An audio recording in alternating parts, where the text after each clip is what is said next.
Bon matin. Yo, c'est Mounir.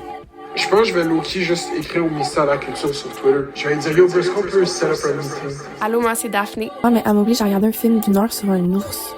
Puis là, j'étais comme vraiment frustrée. Puis j'ai dit, moi, je regarde pas ce film-là. C'est Café Snake. Bon matin. Bon matin.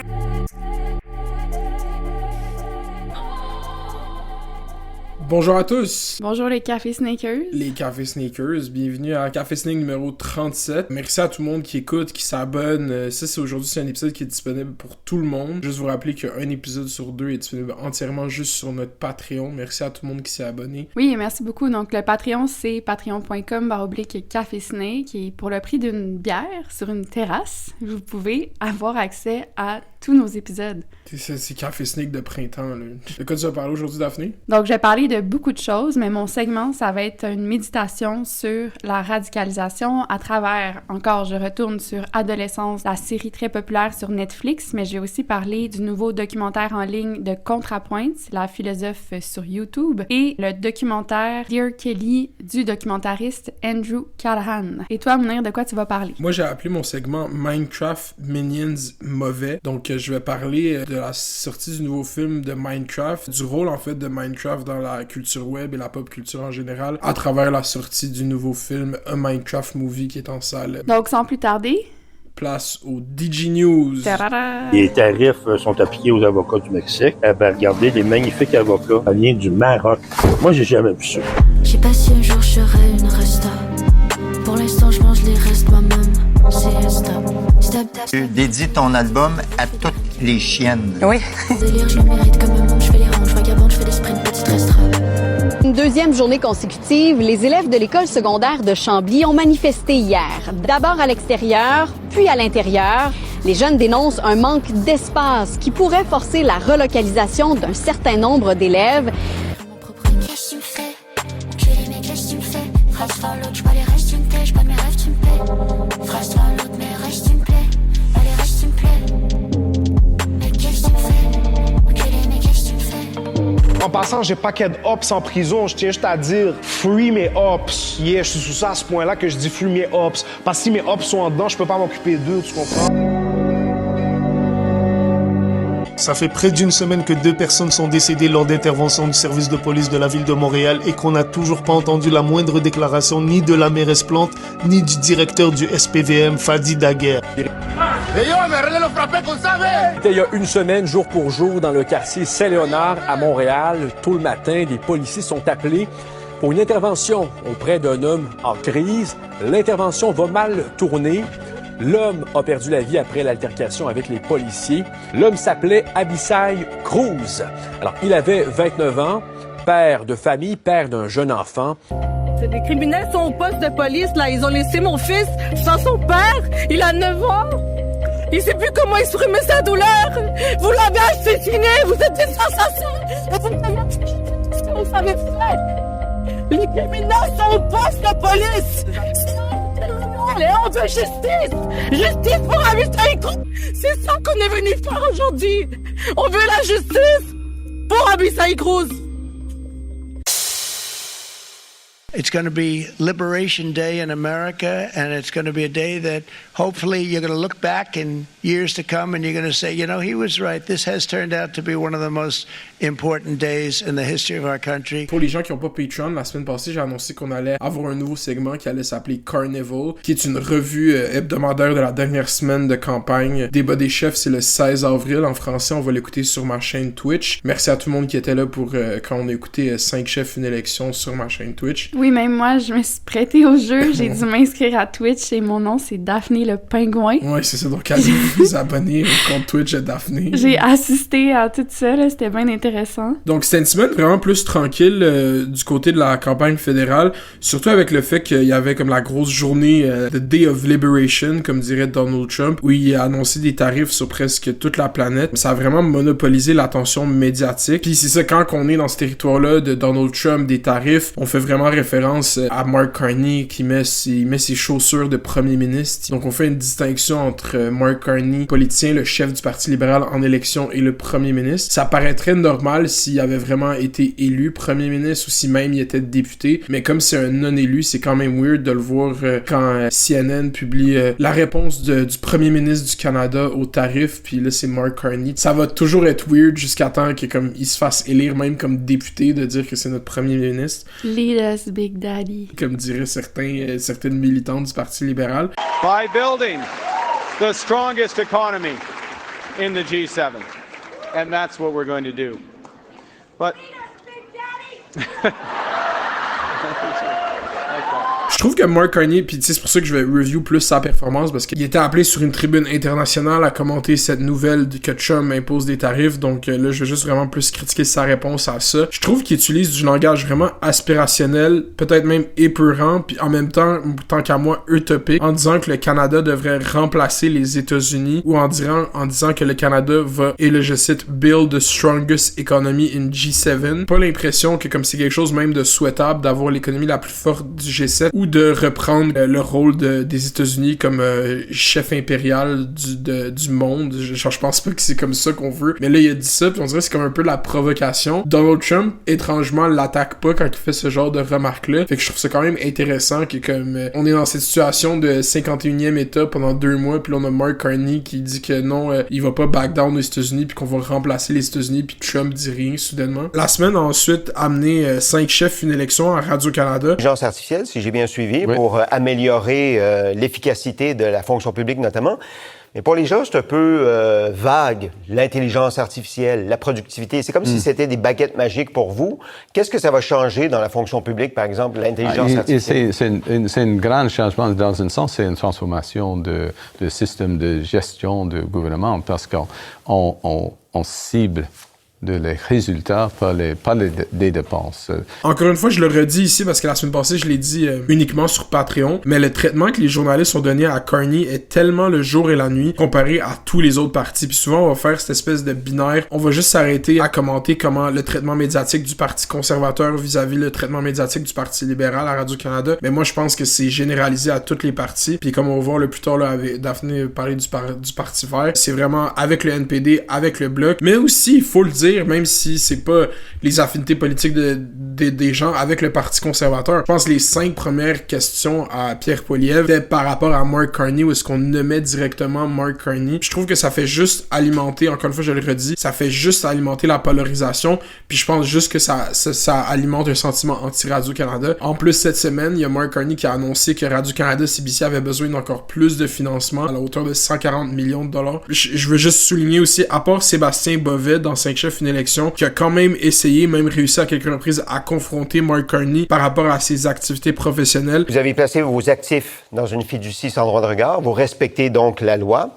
mais vous refusez de volontairement dévoiler vos actifs avant le mois de mai, où ils seront officiellement dévoilés aux Canadiens.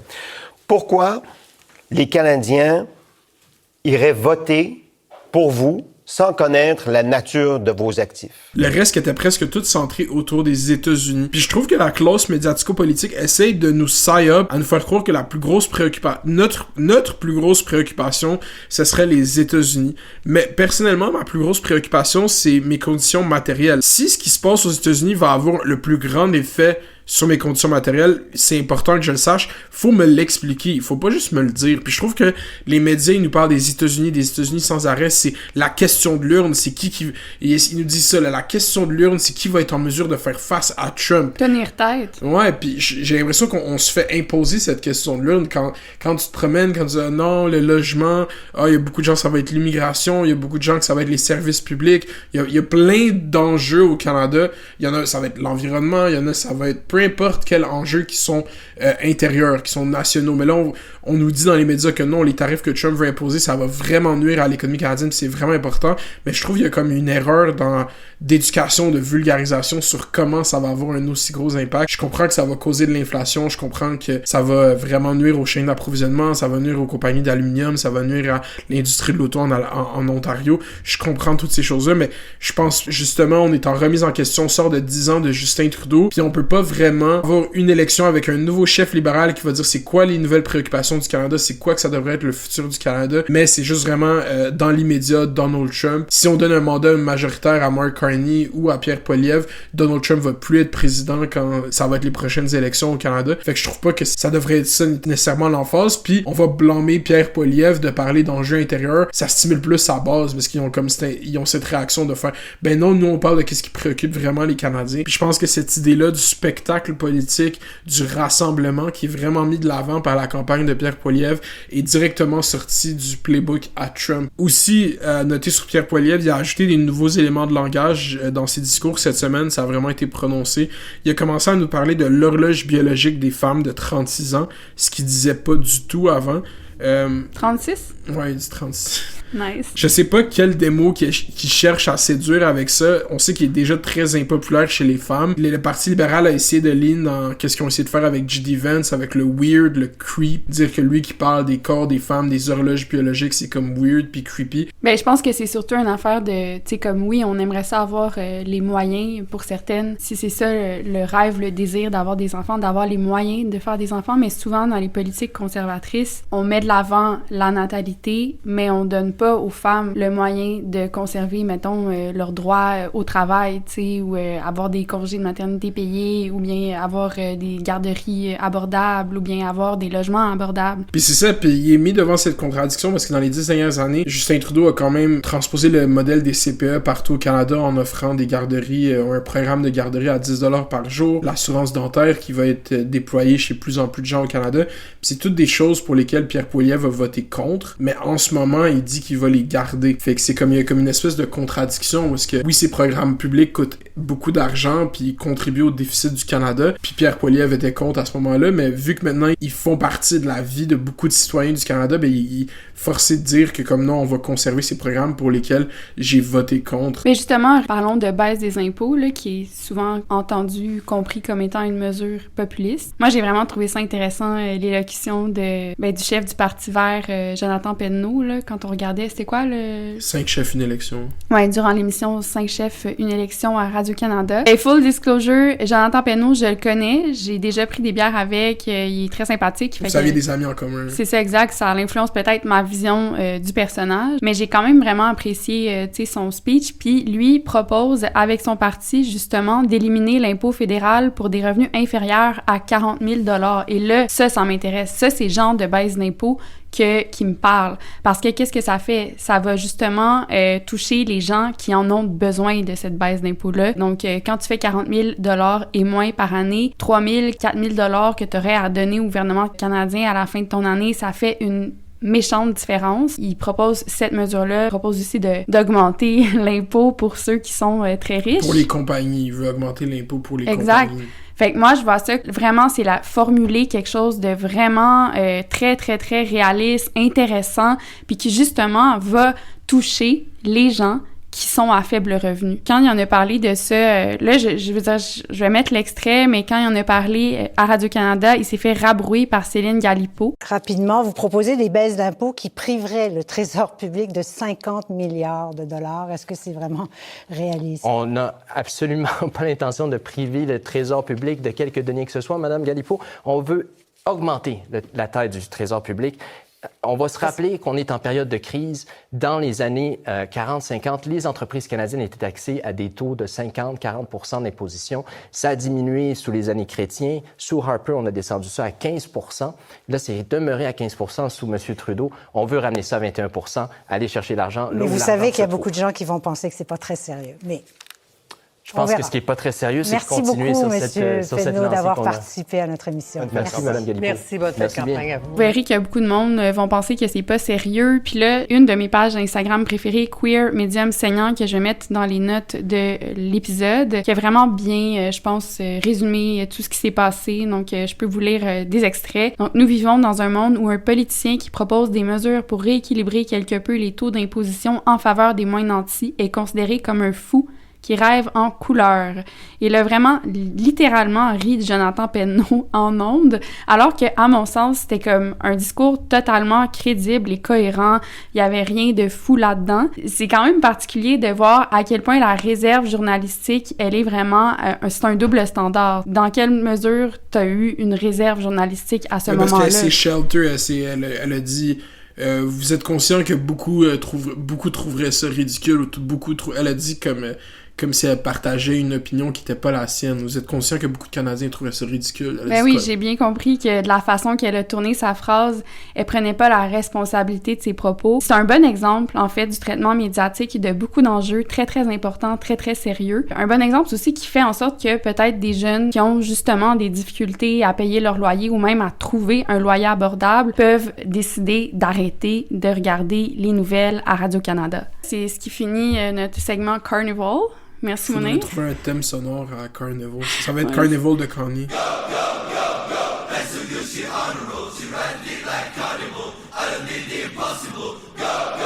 Un sujet adjacent à ce carnival-là politique, les femmes livrées en pâture. Et là, je suis même tombée sur un TikTok qui mettait en relation les deux événements, fait que je hop on the trend, comme on dit. On Canadian TikTok, there's currently 2 debacles happening. That is CTV News versus Rachel Gilmore, an independent journalist, and the NDP party versus Jessica Waltz, a known treasure on this app. Jagmeet Singh, chef du NPD, qui a fait des capsules, des vidéos, en tout cas des apparitions médiatiques avec Jessica Wetz et qui, par la suite, s'est distanciée d'elle en disant qu'elle ne participerait plus à la campagne parce que des gens sont allés un peu faire des fouilles archéologiques dans son empreinte numérique. Ben, c'est vraiment une militante, une activiste pro-Palestine. Puis ils ont découvert qu'elle a, à un moment donné, comparé, surprise, l'Holocauste au génocide à Gaza. Et ça fait en sorte que son propos a été taxé d'antisémite. Apparemment qu'on ne pourrait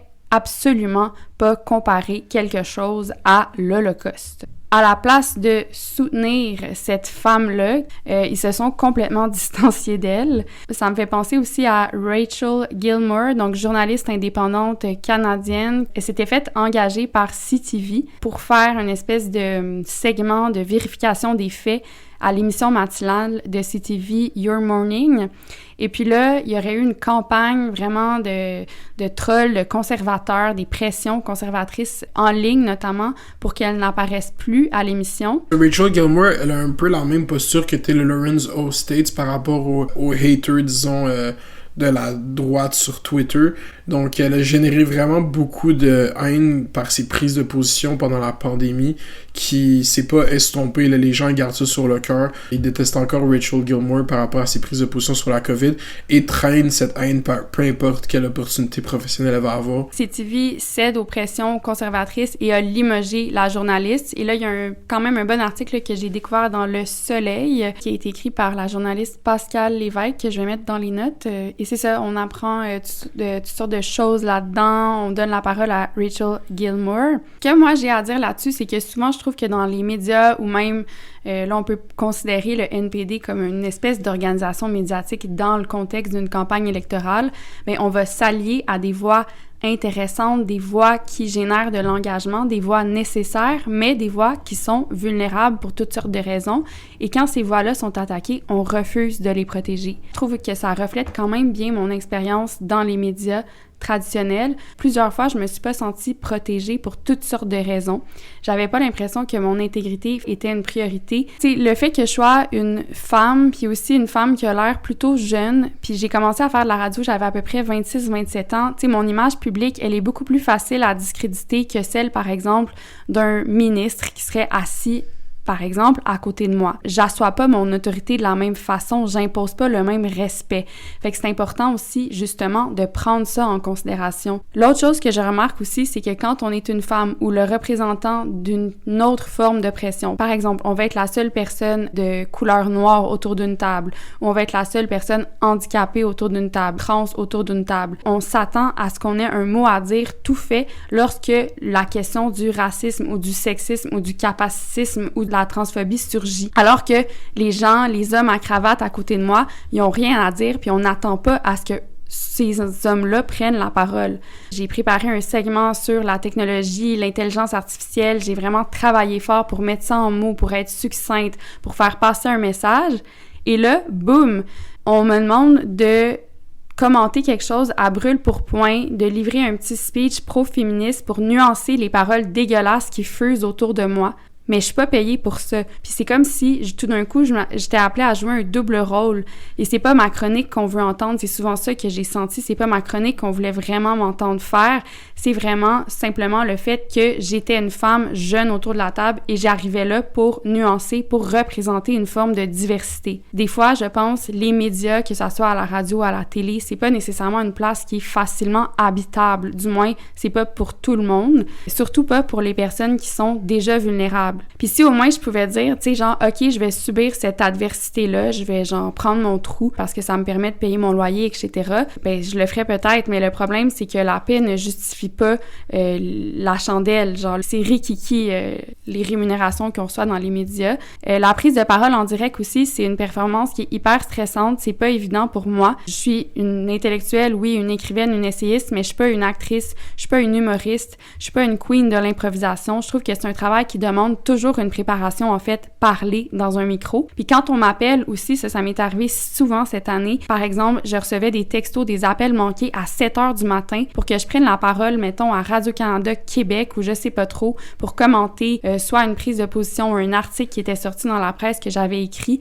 Mais c'est quelque chose que je prends pas à la légère parce que je sais que ça va pas m'amener de la visibilité positive. Je sais que chaque mot que je vais dire a le pouvoir de se retourner contre moi puis que ça a beaucoup plus de chances de me valoir 2-3 messages haineux dans mes messages, tu sais, Instagram, là, que des messages positifs. Puis dans l'article du Soleil, où la journaliste là, va interroger Rachel Gilmore, ben Rachel dit que pour elle, c'est une tactique, l'espèce de campagne de salissage contre les femmes qui a commencé avec Gamergate, un événement qui s'est passé en 2014. Puis justement, j'ai beaucoup pris la parole, soit à l'Université McGill ou au Cégep Édouard-Montpetit avec Mounir récemment. On a beaucoup parlé de culture web.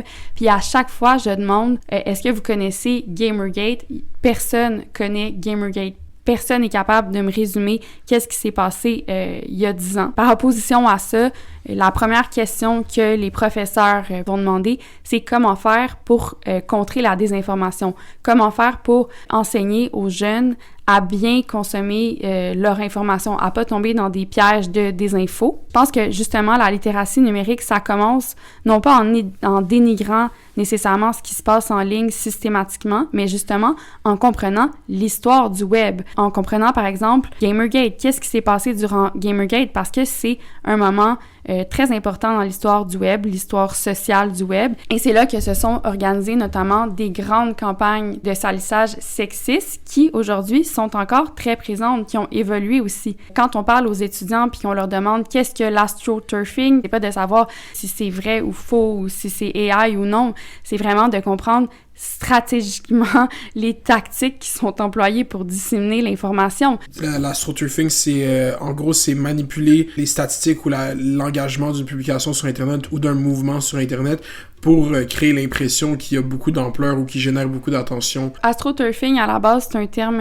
anglophone, tu sais, mais ça réfère à la pelouse artificielle astroturf, puis c'est à mettre en opposition avec le terme anglais grassroots movement, tu sais, la racine, qu'est-ce qui part de la terre, finalement, qu'est-ce qui part du peuple. Et quand on parle d'astroturf, c'est littéralement l'idée d'un engagement artificiel, comme une pelouse artificielle. Fait que c'est comme la contrefaçon d'un mouvement qui serait populaire. Par exemple, là, t'en avais un bon exemple au début, avant même que la campagne électorale commence, tu tombais sans cesse sur des TikTok, des edits de fans de Mark Carney, alors que personne sait focal, c'est qui, c'est improbable.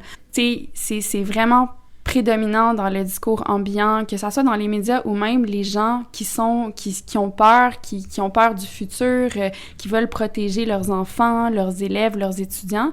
Ben, la première chose à faire, c'est d'étudier le web social, puis d'être capable d'enseigner ce web-là, l'histoire du web. Puis c'est pas ça qu'on fait en ce moment. Les gens sont complètement démunis.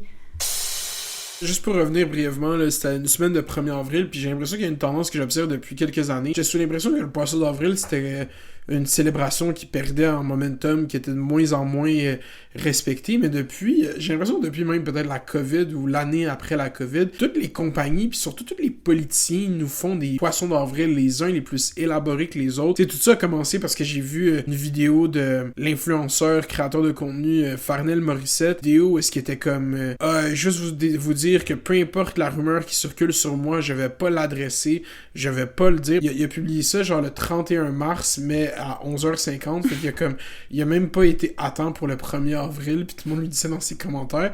Puis là, j'étais comme, c'est vrai, c'est ça qui m'a éveillé au fait que c'était comme le 1er avril bientôt. Puis là, le lendemain, je rêvais, je vois une publication de Paul Saint-Pierre Plamondon qui nous dit que finalement, ils allaient déposer un nouveau plan de gestion du Canada, du Québec à l'intérieur du Canada, préfacé par le roi Charles avec une couverture qui porte une feuille d'érable. Puis là, c'est une grosse mise en scène pour dire, finalement, le PQ est rendu fédéraliste. Avec beaucoup de fébrilité qu'aujourd'hui, le Parti québécois dépose enfin son document sur l'avenir économique du Québec, un document intitulé « Un Québec privé de ses choix », qui donne des orientations économiques importantes pour la suite des choses. Premièrement, on a eu le privilège d'avoir des avant-propos par le roi Charles lui-même.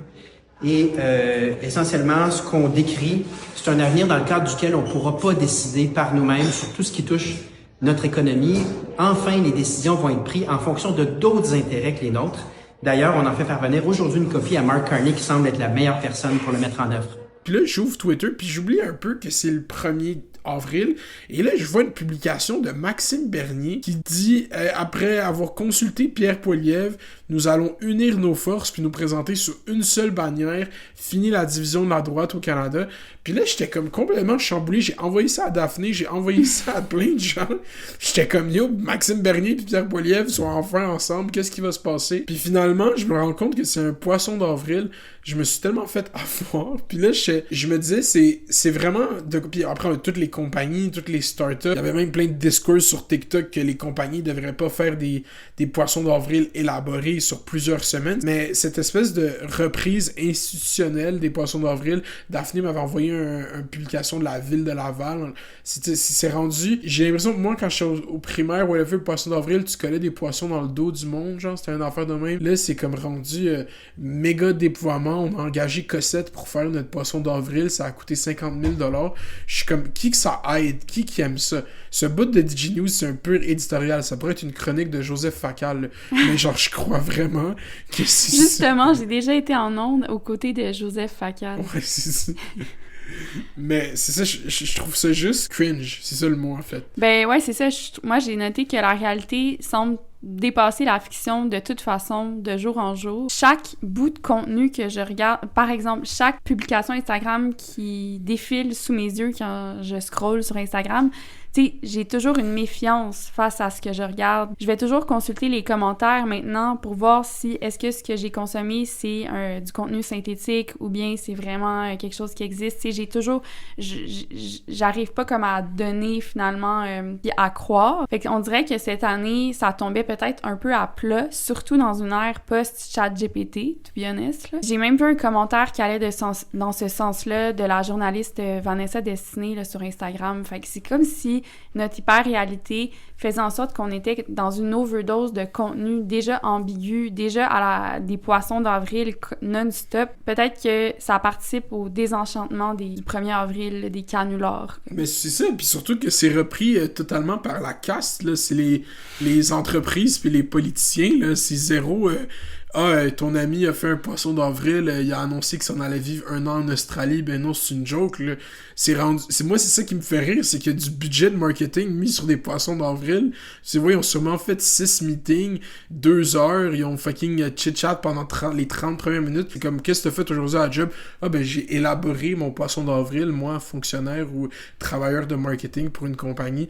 Je suis comme, non, we need to doge it up, ok? Ben, moi, je pense que j'ai déjà eu comme mon désenchantement du poisson d'avril, c'est depuis très jeune, quand ma mère nous avait demandé de faire assemblant de pleurer. Puis on a laissé un message sur la boîte vocale de sa sœur, donc ma tante, qui habitait à l'étranger, pour lui dire qu'on venait de passer au feu puis qu'on avait tout perdu. Oh my God! Puis ma tante, ça l'a terrassée, genre, elle a arrêté de travailler, elle a passé une journée à brailler, elle a plus pris ses messages, ou je sais pas trop. Tu sais, c'est l'Internet... Un traumatisme. Genre, on n'était pas online, là. Fait que le temps qu'elle prenne la nouvelle que finalement c'était une blague, on avait complètement comme fait souffrir. Oh my God. Puis moi, c'est ma mère qui m'avait amenée à faire ça, fait que je me suis sentie tellement coupable, puis j'étais jeune, là, j'avais comme 7-8 ans. Fait que ça m'a traumatisée, puis je pense que ça m'a comme enlevé le goût d'être genre de faire des canulars. De pas te découvrir d'un film.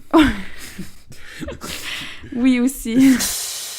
I just want to tell you a question. Do you know you have just broken the record? Do you know how proud this caucus is of you? Do you know how proud America is of you? Bon, moi, j'ai quand même une DJ News assez importante, là, je dirais, au niveau de mes notes, là. Alors, je voulais parler de Cory Booker, sénateur du New Jersey, ancien maire du New Jersey, qui a prononcé récemment le plus long discours de l'histoire du Sénat américain, discours fleuve de 25 heures et 5 minutes. Ça s'est conclu le 1er avril et a battu conséquemment le record qui appartenait jusque-là au sénateur Strom Thurmond depuis 1957. C'était vraiment une épreuve d'endurance physique. Puis c'est comme c'était diffusé en direct sur TikTok tout le long. Exactement. Et ce que j'ai trouvé intéressant, qu'il y a peu de couverture détaillée sur le contenu du discours lui-même. Donc vraiment, on ne parle pas du discours plus que l'épreuve, la performance physique qui a été livrée. On focalise finalement sur le corps. Par exemple, on dit dans CNN, ça c'est des grands titres. Comment le sénateur Cory Booker a préparé son corps pour un discours record de 25 heures dans CNN. Cory Booker n'est pas allé aux toilettes pendant 25 heures. Est-ce que c'est OK? Dans The Guardian. Le test d'endurance de Cory Booker, ce qui arrive à votre corps lorsque vous prononcez un discours de 25 heures sans pause, dans The New York Times. Le sénateur Cory Booker dit qu'il n'a pas mangé pendant des jours, qu'il a cessé de s'hydrater avant un discours historique, dans USA Today. Pour en venir aux détails, c'est vrai qu'il a préparé son corps à cette épreuve d'endurance. Il a appliqué plusieurs tactiques, notamment il a dit qu'il avait jeûné plusieurs jours avant son discours, qu'il avait aussi tranquillement, petit à petit, diminué sa consommation d'eau pour être sûr de ne pas avoir à aller aux toilettes. Comme je disais, c'est vraiment le corps qui est au centre de l'attention médiatique plus que son discours. D'ailleurs, il portait lors du speech une bague Oura. Ce bijou-là, en fait, ça monitore l'activité physique, ça récolte toutes sortes de données biométriques comme par exemple ta fréquence cardiaque, et c'est populaire notamment chez les gens qui sont vraiment, pas nécessairement genre dans une démarche de santé, mais une démarche de performance, puis de considérer vraiment comme le corps comme une machine que tu peux toujours optimiser. Dans un magazine masculin, Men's Health, il y a un article sur cette bague Oura que portait Booker, et d'ailleurs Booker a fourni des captures d'écran de toutes ces données là, qui ont été récoltées lors de son speech par sa bague. Et ça a été analysé par le journal. Ils ont dit « Nous pouvons vous savoir exactement comment son corps a réagi lorsqu'il s'est levé, a fait les 100 pas et a parlé, ce qui nous donne un aperçu intéressant des effets en temps réel sur sa santé de ce moment politique historique. » Finalement, oui, l'effort déployé au moment du speech était assez impressionnant, mais les effets de cet effort-là se sont fait ressentir après le discours. Donc, le sénateur a aussi donné les données que sa bague avait récoltées dans les jours qui ont suivi directement son discours. C'est vraiment un article surréel sur le discours, mais qui détaille vraiment de façon minutieuse la fréquence cardiaque du sénateur pendant à peu près 2300 mots. C'est beaucoup 2300 mots là, dans les médias. Puis pas une fois, on va parler du discours. Je trouve qu'on s'attarde pas à ce qu'il dit dans le speech, parce que le speech avait pas comme fonction d'être un discours du trône, une grosse allocution significative idéologiquement. C'était un filibuster. Le but, c'était de bloquer les opérations du Sénat pendant le nombre de temps qu'il pouvait le plus possible. Ouais, non, mais...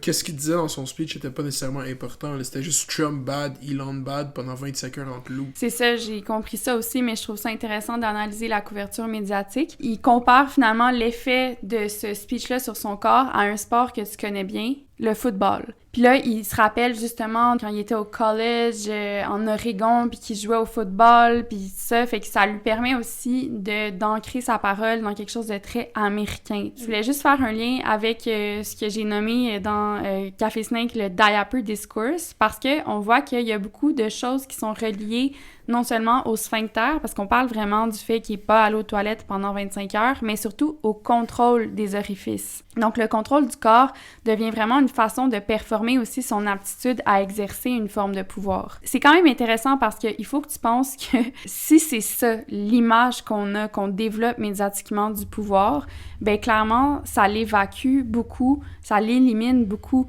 de personnes, puis de cette idée du pouvoir. Cory Booker, en tant que tel, c'était quelqu'un qui était vu là, dans le premier mandat de Trump comme étant une figure de proue du Parti démocrate, une figure qui pourrait peut-être potentiellement être un Barack Obama. Son profil national a vraiment diminué à travers les années. Puis je pense même pas que c'est comme le DNC qui lui a dit de faire ça. Moi, je pense que c'est comme une initiative personnelle pour se remettre de l'avant, dans le sens que, genre, je pense juste vraiment qu'il a fait ça justement pour qu'on parle de lui. Et là, je regarde dans la couverture médiatique de Ryan Broderick dans Garbage Day, tu sais, quand je parle de diaper discourse, c'est littéralement ça, il dit « J'ai été dur avec les démocrates au cours des 6 derniers mois, j'ai été frustré, c'est le moins qu'on puisse dire, par le fait qu'ils n'ont pas semblé se soucier du fait qu'ils ont publiquement chié dans leur culotte en novembre, alors que nous avions littéralement le plus besoin d'eux à ce moment-là. » Et ils nous ont peut-être coûté à jamais la démocratie constitutionnelle en Amérique. Mais vous savez qui n'a pas chié dans ses culottes en public? Le sénateur Cory Booker, lors de son discours de 25 heures et 5 minutes au Sénat hier. Was Booker diped up? Donc, est-ce qu'il portait une couche? Dites-moi-le, vous pouvez me rejoindre de façon sécuritaire et anonyme sur Signal. Et là, il donne son... Diped up? Ouais. Il y a eu toutes sortes de critiques, de commentaires par rapport à cette performance. Il y en a qui ont trouvé ça vraiment important, qu'enfin quelqu'un fait quelque chose. D'autres ont trouvé ça très performatif. Et là, c'est intéressant le fait que tu dises que oui, c'était streamé sur TikTok. Ben, il était streamé partout, mais les streams les plus populaires, c'était sur TikTok, parce que le monde, il scroll TikTok, puis c'est comme « Oh my God! » He's still going. Ouais, c'est ça. Puis habituellement, quand tu streams en direct comme ça, ben ça crée vraiment beaucoup de contenu, puis ça peut générer des clips, c'est-à-dire des extraits vidéo qui vont circuler, des moments forts, tout ça. Puis moi, j'ai pas vraiment vu de clip, fait que je sais pas si toi t'en as vu. Mais le seul clip que j'ai vu, c'est quand il a fini. C'est pour 25 heures de footage, de pas voir de clip circuler, je pense que finalement, c'est un peu un coup d'épée dans l'eau. Ouais, je pense que qu'est-ce qui aurait pu être memeable, c'est justement le fait qu'il fasse ça pendant 25 heures, puis genre à 17-18 heures, il y a genre plus rien à faire, puis il commence à faire des shit absurdes, genre il commence à freestyle, commence à faire des poèmes. Ouais, qu'il aurait pu avoir des edits, c'est comme yo, bro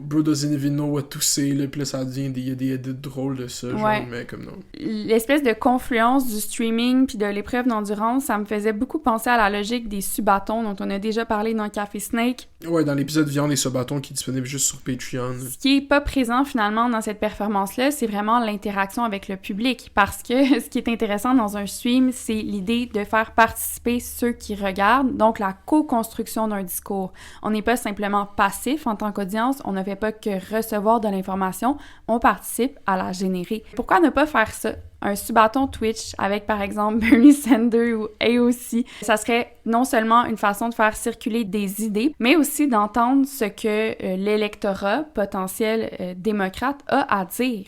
Ce serait tellement drôle que Bernie Sanders fasse un sub-bâton. Pour finir, je voulais juste glisser un mot sur du contenu que je vois quand même passer de plus en plus sur mon feed TikTok. Après, c'est ma bulle algorithmique, mais de plus en plus de vidéos de jeunes Israéliens qui refusent de faire leur service militaire qui est obligatoire. On les appelle les refuseniks. Il faut comprendre que le service militaire, il est intégral au fonctionnement d'Israël, de l'entité sioniste, si on peut dire, du régime israélien.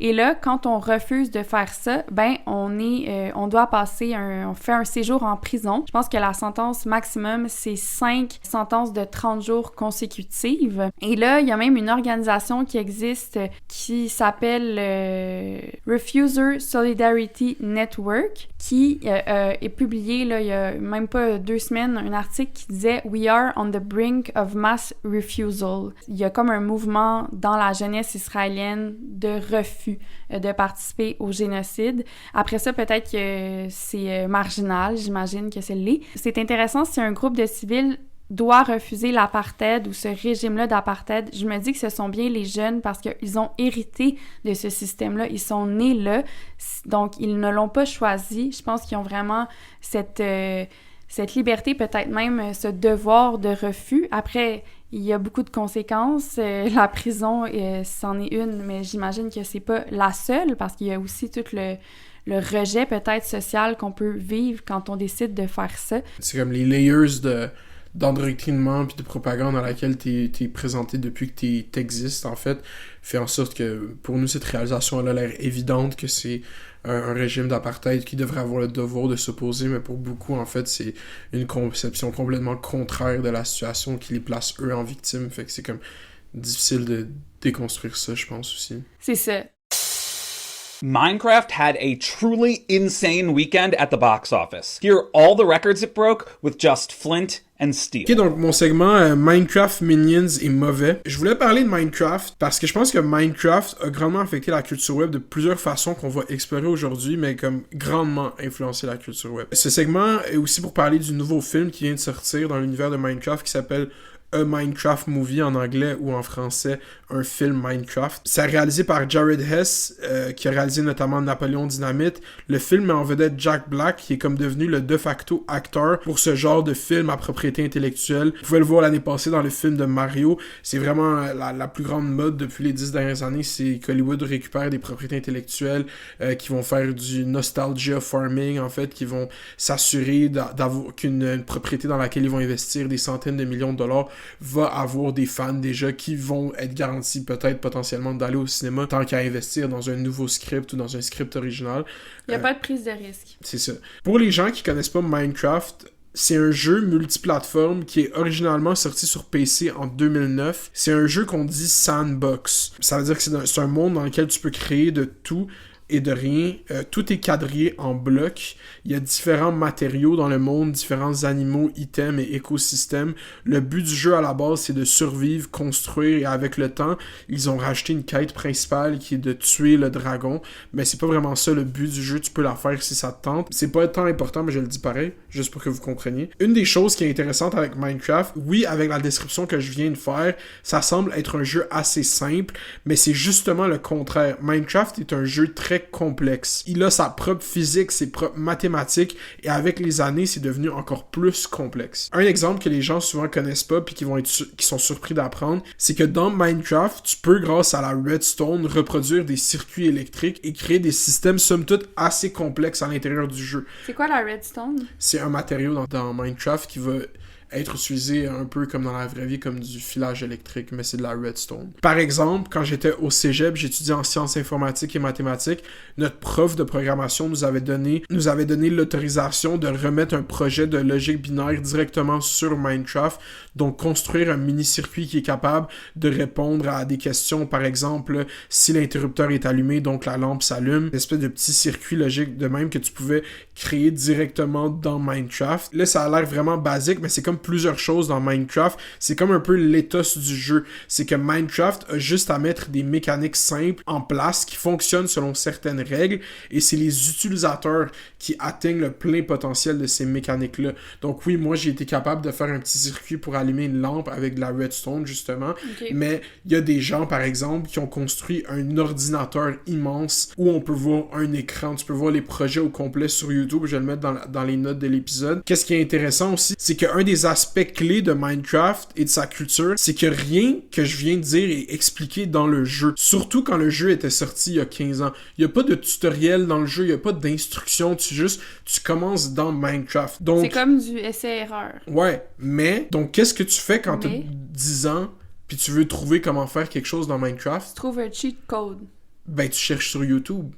Pour une grande partie de la génération Z, Minecraft est devenu une porte d'entrée à la culture web. Beaucoup des plus grands YouTubers au monde ont commencé en créant des vidéos de Minecraft. La première vidéo sur la chaîne de MrBeast, par exemple, le YouTuber le plus suivi au monde, est une vidéo de Minecraft. Une génération complète a été élevée avec les vidéos de Minecraft et cet univers ne s'est que complexifié avec les années. L'avènement du contenu style SMP, donc Survivor Multiplayer, donc la survie multijoueur, a fait en sorte que les créateurs de contenu Minecraft ont commencé à collaborer ensemble, à construire des univers ensemble et aussi à créer des histoires.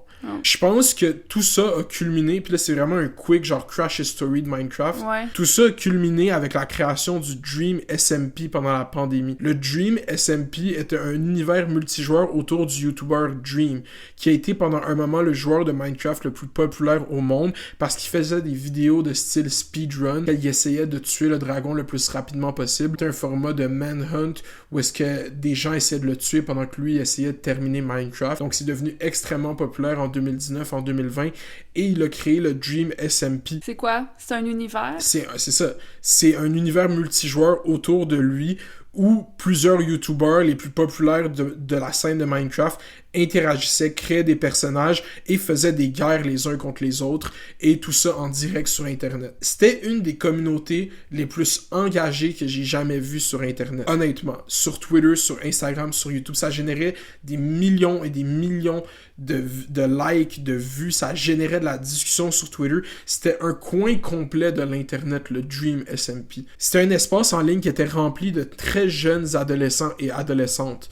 C'est vraiment un canon event pour beaucoup des Gen Z d'avoir été fans du Dream SMP quand ils avaient 12-13 ans. Cet espace en ligne était aussi ultra progressiste. Même, je dirais, puis là c'est quand même une grosse claim, mais c'est de mon observation, je dirais jusqu'à que la caricature et beaucoup du backlash anti-woke mainstream a commencé en ligne, selon moi, à cause de comment les fans du Dream SMP parlaient de politique en ligne. Ah ouais? Comment ils en parlaient? C'est ça, on parle, puis là je vais donner un exemple type de comment on crée cette caricature de fans de Dream SMP. On parlait à l'époque d'un kid de 14 ans avec une coupe champignon vert et bleu qui s'identifie comme demisexuel puis qui aime les furries. C'était ça comme la caricature un peu d'un préadolescent fan du Dream SMP. C'était comme un regroupement de ça, puis c'est devenu le meme, c'était de parler d'eux comme ça, mais bien avant que ça hit le mainstream dans genre la pop culture, le backlash anti-woke, c'était déjà, on commentait cette culture comme ça. Mais si je me trompe pas, la Blue Hair Girl, c'est aussi un trope là, assez populaire. Là. Fait que ça a commencé en quelle année, ça, tu dis?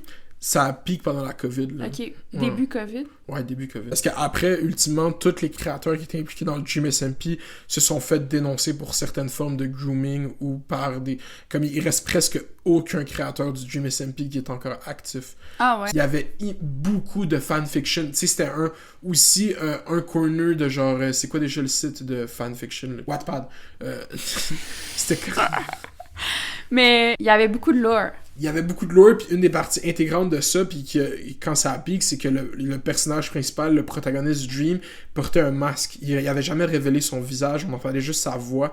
Ça a fait en sorte que ces jeunes fans, femmes particulièrement, créaient des histoires, le dessinaient, le mettaient en scène. C'était facile de projeter toutes sortes de fantasmes sur lui, étant donné qu'il portait un masque, c'est vraiment comme un écran blanc, finalement. Exact, puis un des moments les plus virals sur Twitter, c'est quand il a fait son face reveal, puis tout le monde était déçu de sa face. Il ressemble à quoi? Il ressemble à un nerd, tu sais, qui joue à Minecraft. Moi, je le trouve pas laid. Fait que, c'est quoi mon verdict? Il a pas l'air laid pantoute, là. Ben c'est ça, mais le monde était déçu, surtout dans l'angle qui a incliné sa face. Il pourrait même avoir l'air d'un vampire amoureux. Comme, littéralement. Moi, je parle de cette période de Minecraft-là parce que je trouve que c'est la période où ce que Minecraft a été comme le plus mainstream, disons, parce qu'il y avait vraiment un groupe de jeunes qui avaient une immense fanbase. Mais Minecraft a toujours été dans son prime. Il y a tout le temps eu des YouTubers qui jouaient à Minecraft depuis que YouTube existe. Ça a été vraiment un phénomène qui est pas comparable avec beaucoup dans cette génération-là. Tu sais, c'est pas ma génération, je pense. C'est peut-être un peu plus jeune que moi, là. Genre... Mais c'est sorti en 2009. Moi, c'est sorti quand j'avais genre justement 12 ans. Là. Mais là, j'avais 19 ans, mais moi, j'étais déjà rendue à McGill à étudier Proust. Désolée, non, j'ai retrouvé ça. Minecraft aura toujours été dans son prime. Puis ce que je viens de vous raconter, ça s'est passé pendant que des créateurs faisaient des vidéos de Minecraft Tous les YouTubers ont eu un Minecraft arc. Même moi, sur Twitch, j'ai joué à Minecraft. C'est un jeu qui est indémodable, c'est méditatif, c'est thérapeutique, je dirais même c'est contemplatif. Il y a 2 modes, là. Je pense qu'il y a un mode très contemplatif. Après ça, il y a un mode où tu peux te battre comme des dragons, genre. Ouais, mais pas nécessairement de battre contre des dragons. Il y a un mode créatif puis un mode survie. Mais même en survie, c'est contemplatif. Un mode créatif puis un mode survie. Il me semble que c'est vraiment comme un beau paradis. Aujourd'hui, je suis en mode créatif, demain, je suis en mode survie. Un des memes sur Internet que tu peux vraiment voir souvent sur TikTok ou peu importe, au moins une fois par année, tout le monde a un Minecraft Obsession qui dure 3 semaines. Ce jeu est jamais démodé. Puis là, juste, je vais mettre ça en chiffres, là. Minecraft, c'est le jeu vidéo qui a été le plus vendu de tous les temps, à 350 millions d'exemplaires vendus. Juste pour le mettre en rapport avec les autres, le deuxième, c'est Grand Theft Auto 5, qui a été vendu 210 millions de fois, suivi par, en troisième position, Wii Sports, qui a été vendu 82 millions de fois. Mais Wii Sports, ça compte pas vraiment parce que le jeu était inclus dans la Wii. Mais juste regardez la différence entre 350 millions et 82 millions. C'est même pas comparable en ordre de magnitude. Puis là, dans cette liste-là, il y a tous les jeux des années 80. Il y a Mario, il y a Tetris, tous ces autres jeux-là. C'est même pas comparable avec ces jeux-là. Donc, c'est une force culturelle immense. C'est ça. Le lien entre la domination de ce jeu et son imbrication avec la création de contenu numérique est indéniable. Puis on pourrait dire la même chose pour GTA, donc Grand Theft Auto. Les deux ont un peu la même chose. C'est juste que c'est des audiences différentes vu que c'est un jeu qui est 17 ans et plus, Grand Theft Auto. Mm-hmm. Je pense pas que c'est nécessairement essentiel de connaître Minecraft ou de savoir comment ce jeu fonctionne, mais si on est quelqu'un qui s'intéresse moindrement à la culture web ou dans une discussion, comme Minecraft a une place spéciale, il est pas parmi les autres, genre. Puis c'est ça que je veux dire. C'est pour ça que là, je veux parler du film.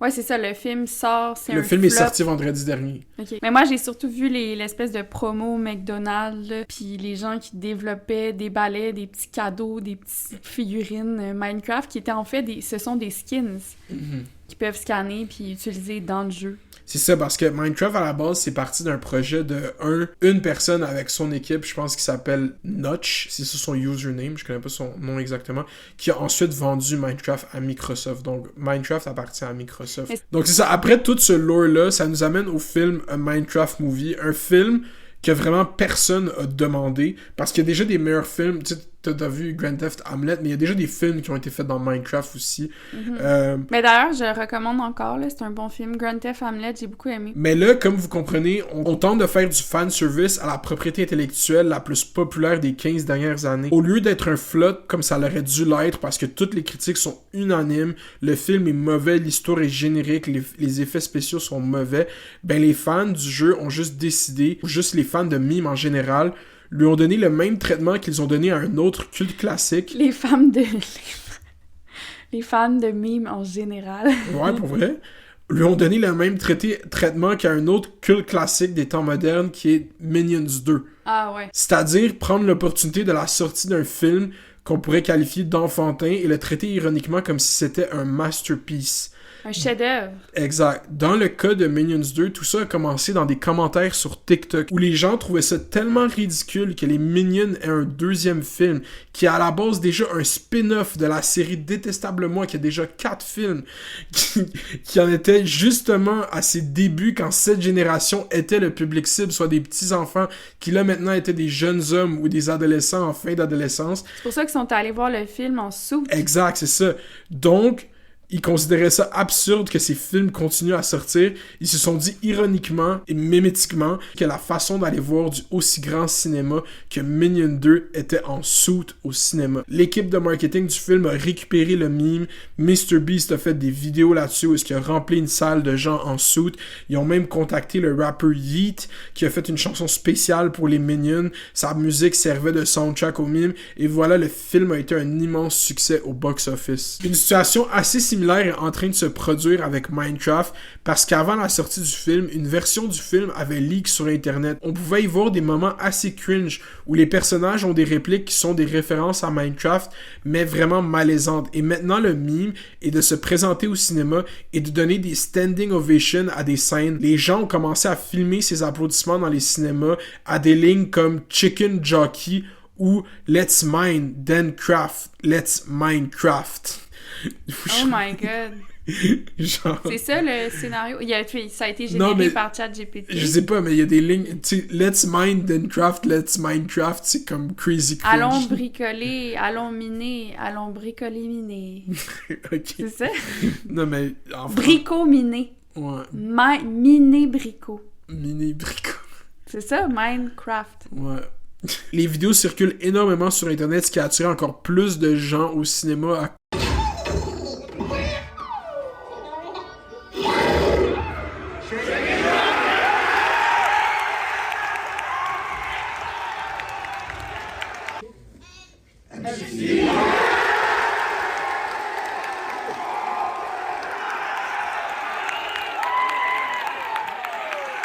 Fait que là, les gens, ils se réunissaient au cinéma pour aller donner des standing ovations à ces lignes-là. Ça a fait en sorte que Minecraft, là, au moment qu'on se parle, est le plus gros premier week-end au box-office de l'année à date. Finalement, c'est un succès. J'ai l'impression que quand t'es un... Tu sais, de nos jours, si tu veux devenir un succès phénoménal au box-office, il faut pratiquement que tu deviennes finalement un succès mémétique. Exactement. Puis pas nécessairement, ça ne relève pas nécessairement des fois de la qualité esthétique de ton produit. Des fois, ça, justement... Ça peut être assez dépend. Assez dépend, exactement. C'est ça, donc... Il faut que ça devienne un happening que tu peux...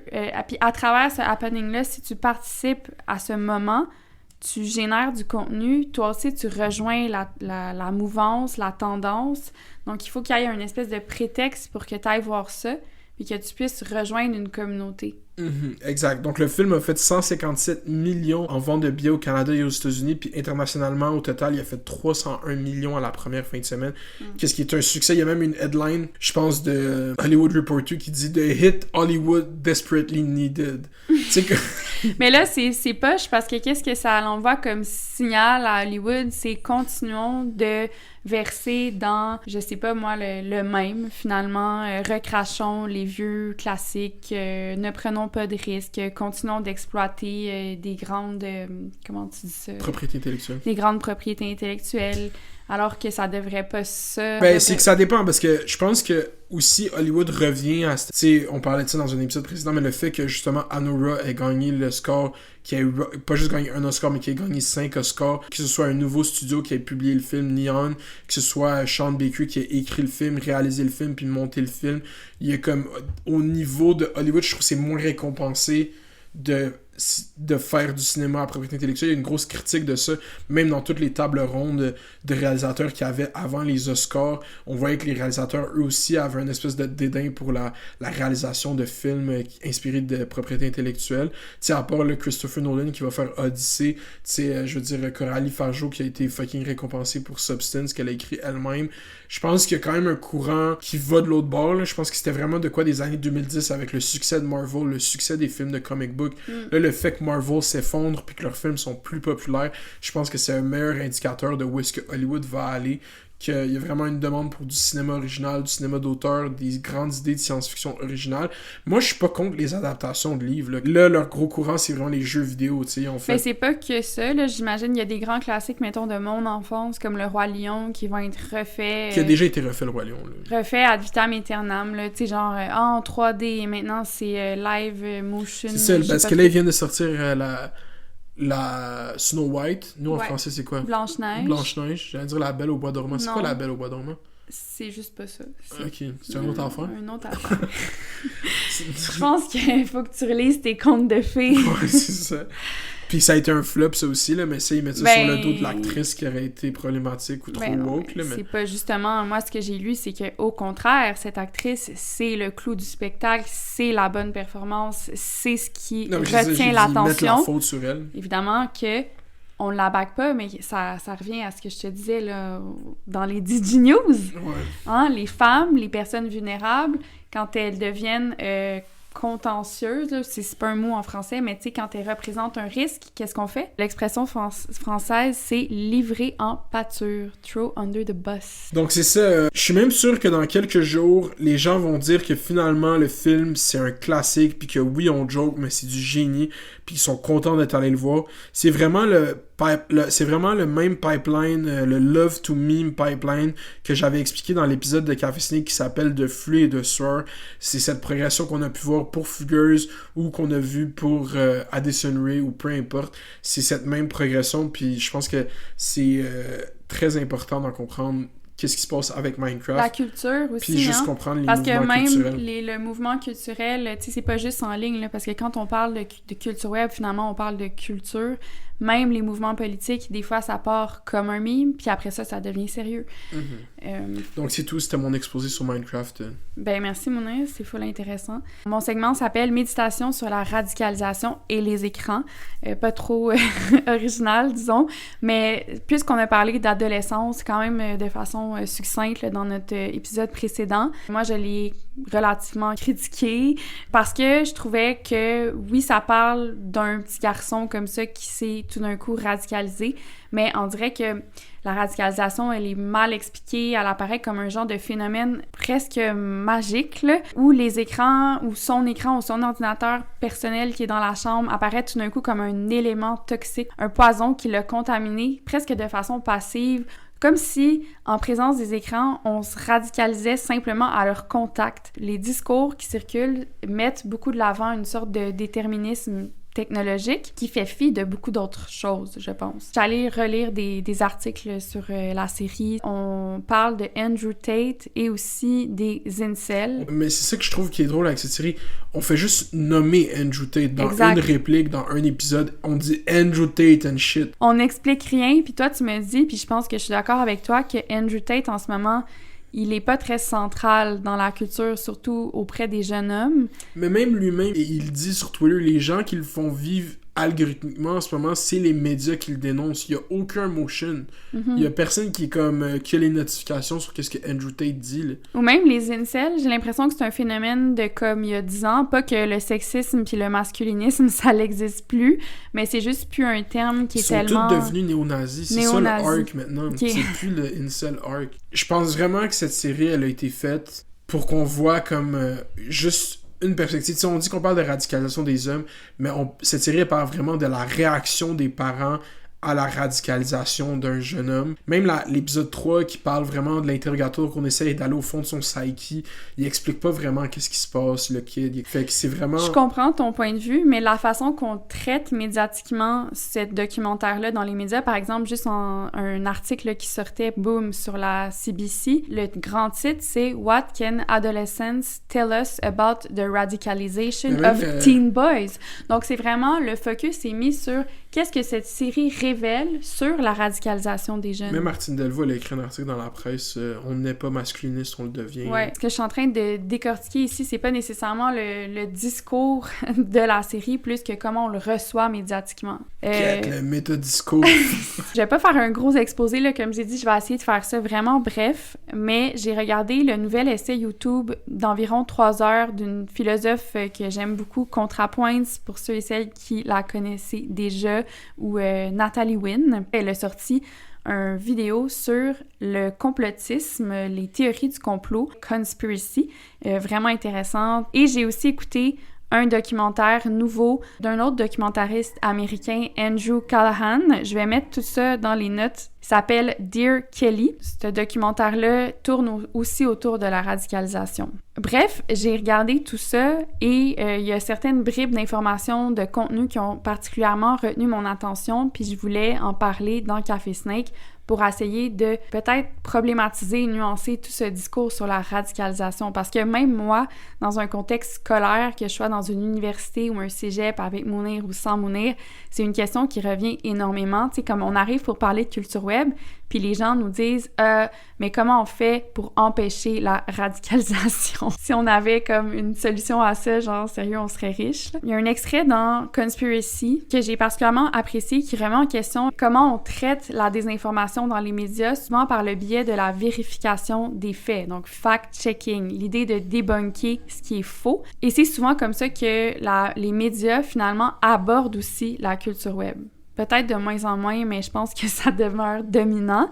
Puis elle dit que le problème avec ça, c'est que c'est pas nécessairement un usage très efficace de notre temps. Parce que pendant que toi, tu t'acharnes à débunker une fausse information, le temps que ça te prend pour le faire, ben les conspirationnistes peuvent inventer sans autres informations fausses. Donc, qu'est-ce qui pourrait être plus intéressant à faire, c'est de comprendre comment on devient conspirationniste, pourquoi finalement on devient addict, on développe une dépendance aussi aux théories du complot. Et elle nous dit que après toutes ces recherches, parce que je pense que ça fait comme 1 an qu'elle lit sur le sujet, elle a établi que la raison pour laquelle on devenait conspirationniste, c'était surtout pour répondre à certains grands besoins profonds psychologiques. Et là, je vais vous les nommer. Le premier besoin, ça serait de soulager une forme de peur. Ça, j'en parle souvent quand je parle de mise en récit, de sémantiser le monde. Toute forme d'écriture du présent, du monde, du réel dans lequel on vit, c'est une façon finalement d'exercer un contrôle sur la réalité. Quand on tombe dans les théories du complot, le monde qui nous entoure, il a un sens au lieu d'être arbitraire. La notion du réel qui serait arbitraire, c'est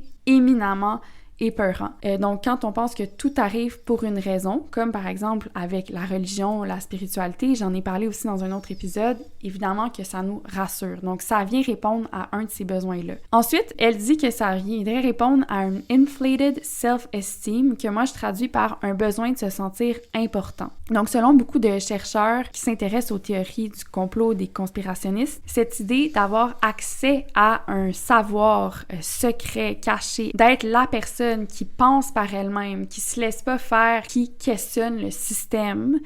Vraiment, c'est l'état contrarian, là, de genre « je pense par moi-même », par opposition aux normies ou alors aux moutons qui croient tout ce qu'on leur dit de croire, ben ça leur donne un sentiment d'importance. Ils vont jouer encore un rôle que je rapprocherais du héros sacrificiel dont je parle de plus en plus. Une espèce de martyr presque qui serait persécuté, mais qui a le rôle, qui joue le rôle d'un justicier qui combat les forces du mal. Elle compare même ce personnage-là à Don Quichotte. J'ai trouvé ça vraiment drôle parce que la semaine passée, je disais à Mounir que comme c'est un roman qui est très important historiquement dans l'histoire même de la littérature, puis j'étais comme, j'ai l'impression qu'il faut que je lise ce livre-là, que ça a rapport avec l'état du monde, puis on s'est dit qu'on allait le lire. Mm-hmm. L'autre affaire, c'est qu'elle remarque qu'il y a beaucoup de gens qui sont tombés dans la conspiration pour se venger d'une humiliation subie. Elle dit, on devient conspirationniste après un épisode d'humiliation publique. Par exemple, le cas de Naomi Wolf, qui était très bien investigué par son doppelganger, le Naomi Klein. Donc, en 2019, c'était une féministe assez publique, libérale, qui écrivait des livres, dont The Beauty Myth. Elle a vécu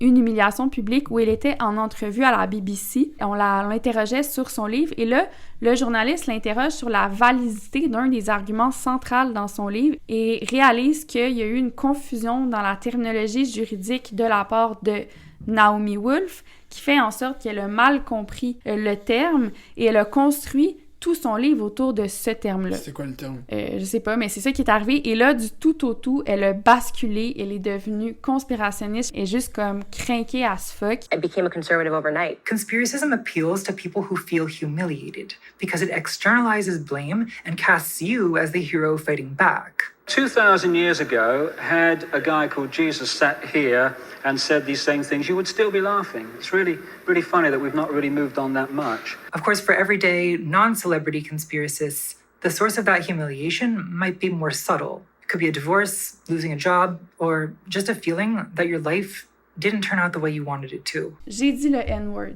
Tu me dis, yo, Daphné, dis pas ça. Puis là, moi, à la place de prendre la responsabilité du fait que j'ai dit quelque chose qui était peut-être tellement délicat, qui a heurté des gens autour, ben, je vais faire non, yo, moi, je défends la liberté d'expression. Non seulement je refuse la responsabilité, mais je deviens un héros, Don Quichotte, qui défend une cause noble.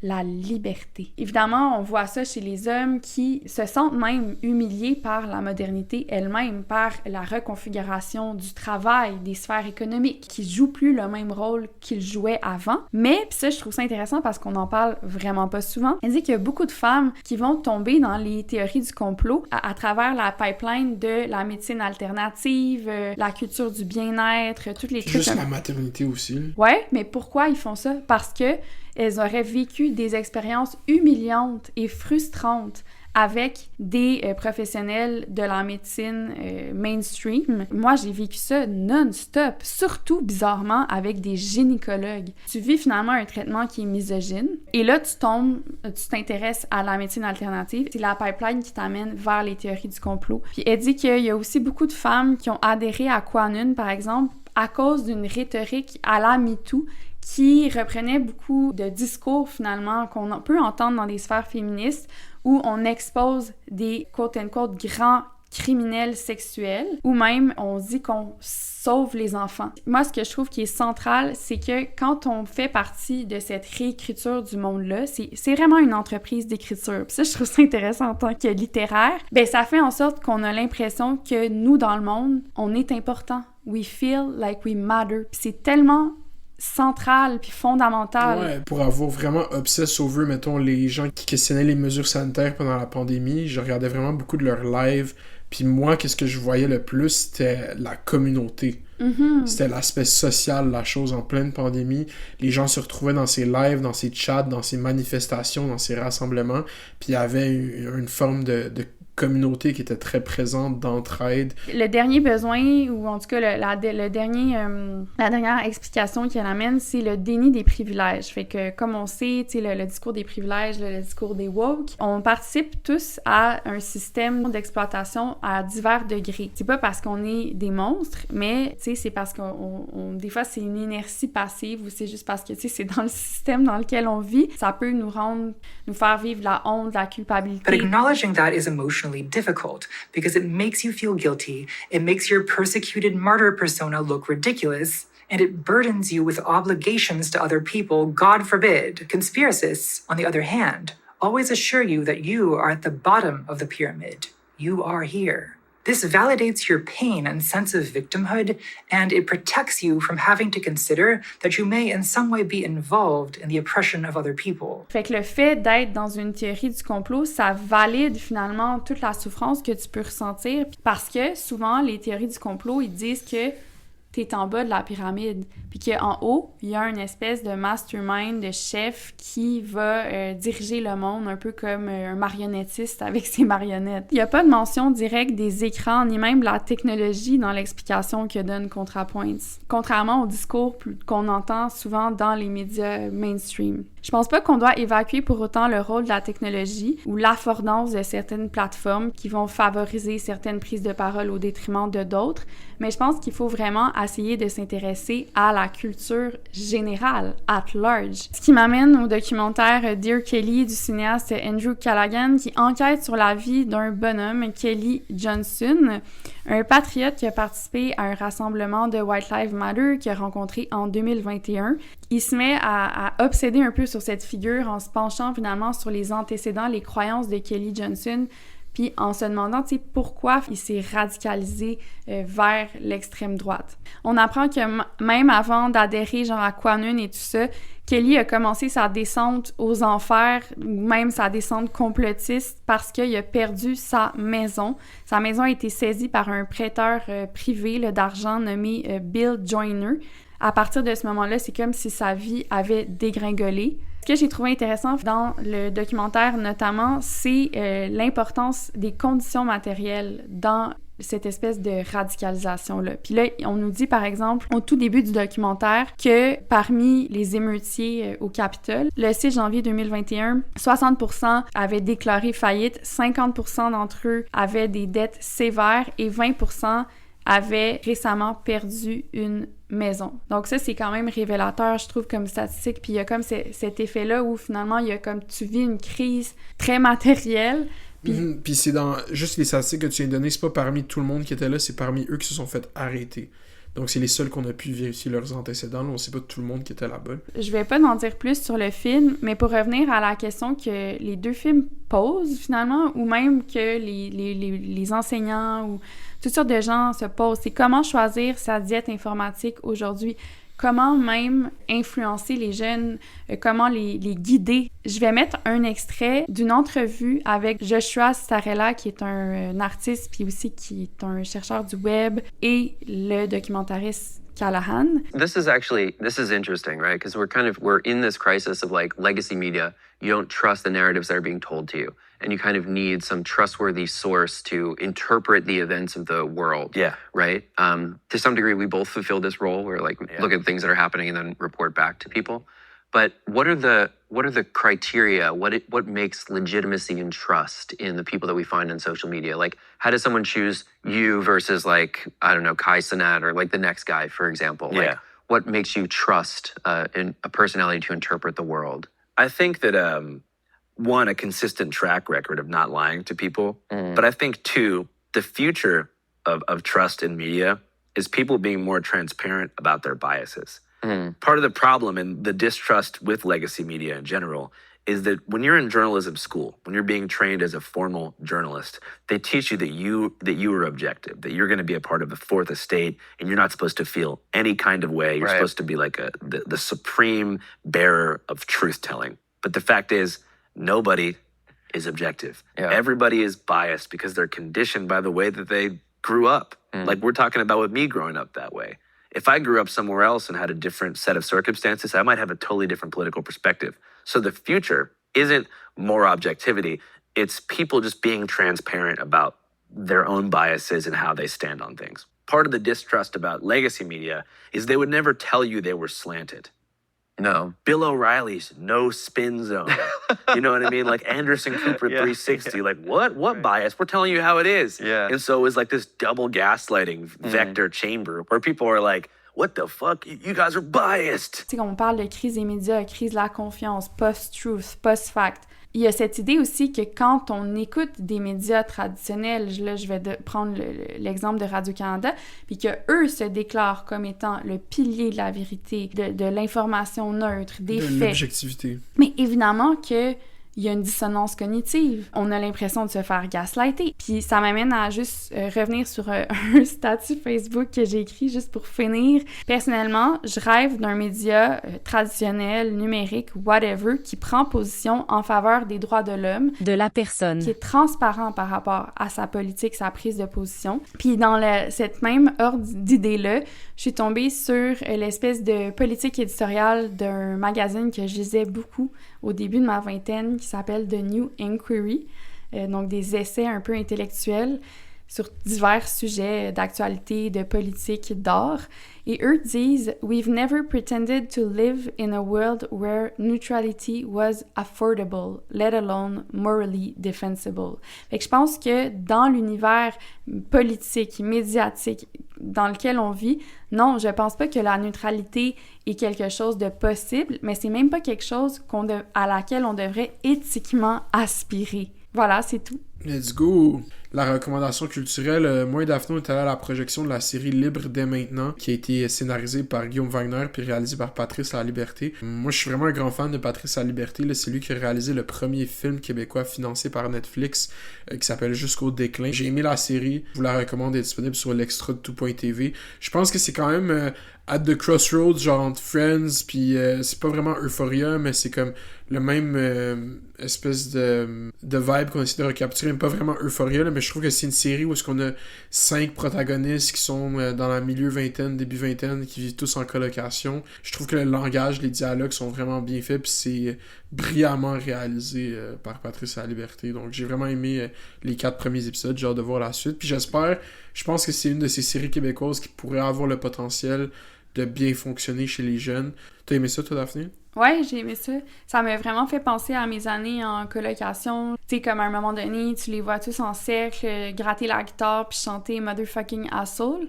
Puis j'ai vécu le même moment. C'est ça qu'elle m'a dit quand on l'écoutait. C'était Café Snake. Merci, Daphné. Merci, Mounir. Abonnez-vous au Patreon. Votez pour nous. Puis merci à tout le monde qui nous dit qu'ils aiment Café Snake. Pour vous qu'on le fait. À la semaine prochaine. La musique d'ouverture et d'outro est de Azlo, A-Z-L-O. Let's go!